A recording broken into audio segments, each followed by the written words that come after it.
got the scoring kick started and you're able to get the team on the right foot. I'm sure that was pretty big for you just to kind of start feeling the game out. I mean, I know you've been playing forward, you've been playing D, you've kind of been the utility guy, but how good did that feel to get that goal?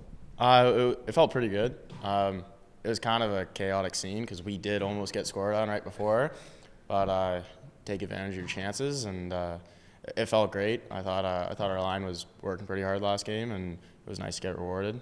So.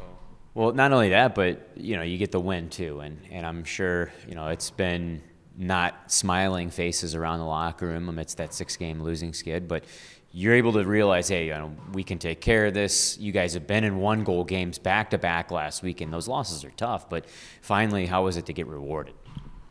It felt great, even in the slide, we were in those games, most of them we were in those games, and just a couple bounces, maybe we win a couple of those games. It's not a big losing streak, but you just gotta put your head down and keep working and keep trusting the process that we're trying to build here, and implement the things that coaches are saying. And yeah, that's what it felt great though. It did feel pretty good to get one under our belt, especially before Christmas, and try and carry that momentum forward into the next 2 games.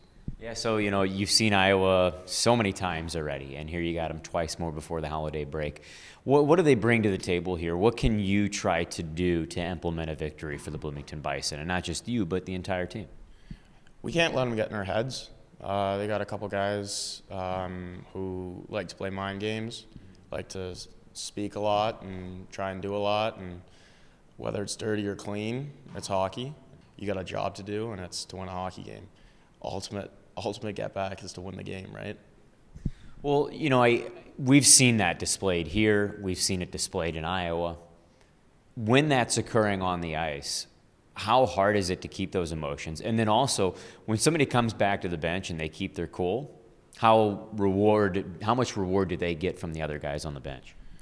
So that's actually pretty tough, because some of us like that, and that's part of their game on the team. They like to get in other people's heads and the rest of it. So they love the going back and forth and the rest of it, and it's not actually getting in their heads. That's what I believe, because it just helps them get back into the game.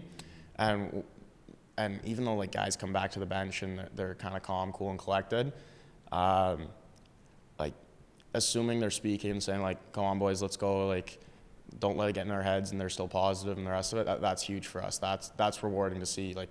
When our captain does that, I trust him more, right? And he does that a lot, right? So when I see that it doesn't bother him, it's why would it bother me, right? He's our leader, right? And it's not getting in his head, so why would it bother me, right? So yeah, that's kind of how I feel about all the extra on the ice. You got to stay out of the extra sometimes. There are times when you got to get in. You got to protect your teammates, especially if something bad happens. Assuming you're, staying level-headed and staying positive, and when our leaders are staying positive and level-headed, it helps the rest of the team. Well, let's get to a lighter note here. I know you got 2 games in front of you, but what's the holiday plans for you and the Stewart family? I'm going home on the 22nd. I'll be home at about 5:40.